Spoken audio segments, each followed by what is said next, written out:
Let's talk a little bit about Professor Almeida, Ricardo Almeida.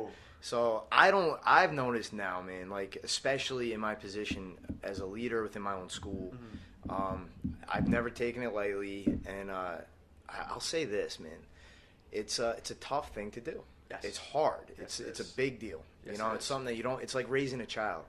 You don't Except want to you're say that. raising a community. Yeah, and they're adults, man. So like you say the wrong thing, you teach the wrong thing, like they'll take it and run with it. It's a big deal.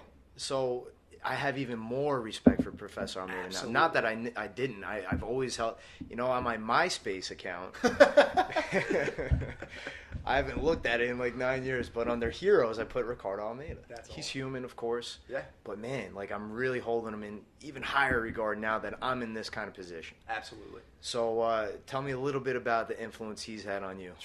And us, the Purple Circle. All of us, yeah. I would say professionalism was the biggest thing. Yes. The way he taught us to approach training, fighting, competing, is now the way I approach everything else. Whatever marginal success I've had with the writing is because of the tools I've learned through jiu-jitsu that he taught us. I remember he would always say, like, when we were, on Tuesday and Thursday mornings on South Broad Street, when there's like 40 world-class fighters on the mat, and then it's us. He would always say, like, whether you're fighting in the UFC or it's amateur, it doesn't matter, it's still fighting. And we learned to approach amateur fighting as professionals, and that's why, like, the one night, I think we went like 7-0 or something like that as a team.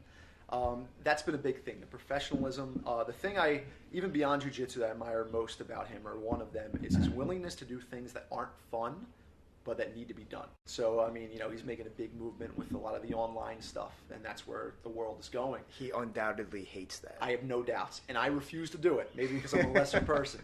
But he has to do it. He has to, and he does it, and he's always...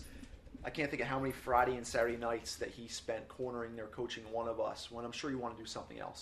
That idea of, civic duty and service, of doing the things that need to be done, especially when they're not fun to do. And then as far as just the jiu-jitsu, his whole thing is you may catch him with something, which never happens, but you may catch him with something once, but you'll never do it again. Yeah. Because he understands it immediately. His cerebral, like, brilliant approach to, like, a scholar martial artist, Absolutely. And I think that the sincerity with which you approach your training, that when you say, okay, I'll make whatever mistakes, but I'm only going to make them once. And to really hold yourself to that standard, that's been one of the biggest influences. Because I've learned to do that in all other areas of life, And it's really invaluable to know that you have that power within yourself, that whatever the problem set is, you may get beaten once, but if you're diligent, you won't get beat again. And then eventually we're going to run out of problems. If you get beat again, you're lazy. Yes, absolutely. It's something where you were not paying enough attention. I don't know what you were attending to, but it wasn't that. He'd be like, man.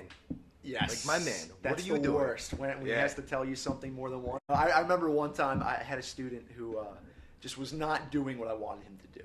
I was just like, man, this is what you need to do to get good at jiu-jitsu, and he wasn't doing it. Yeah. And I remember I immediately appreciated the professor because I went back to him the next day and said, sir, is there anything that I'm doing or not doing that you keep telling me to do or not do? Is there anything that I'm just not picking up the phone with? Please tell me. And he was like, no, you're doing good. But that idea, I think the sincerity, the professionalism to approach jiu-jitsu as a science. He is a mind for science. Yeah, he studied engineering. He's a brilliant guy. To take that sort of analytical, mathematical approach and apply it to an art. Do you think he has a photographic memory? The way he recalls a role is unbelievable. Yeah. Like he'll say, like, remember when this happened like 9 minutes ago? Yeah. No, I don't. No, I don't. Yeah, exactly. He better than anybody I've ever seen. He can just watch like the Worlds. Yes. And then the next day he's like, guys, bring it in. I'm doing a terrible Brazilian accent. Professor, if you listen to this, I'm very sorry, man.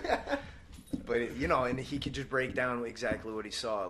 But one of the things that I really appreciate, and you see it more and more now, because jiu-jitsu gyms are popping up everywhere, and I say jiu-jitsu gyms.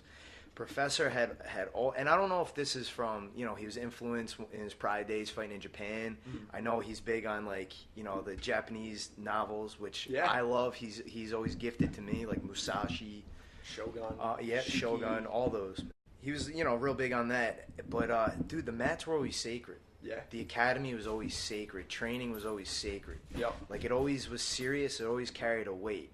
Because I've seen the flip side of the coin. Like, I don't know if you've ever seen it. I've only ever trained here. You're lucky, man. Yeah. Like, I've been in other schools, and it can become like a clown show, a circus, really quick. You know, and that's one thing that I don't ever want to take for granted. Yes. So we're lucky about that. Very much so.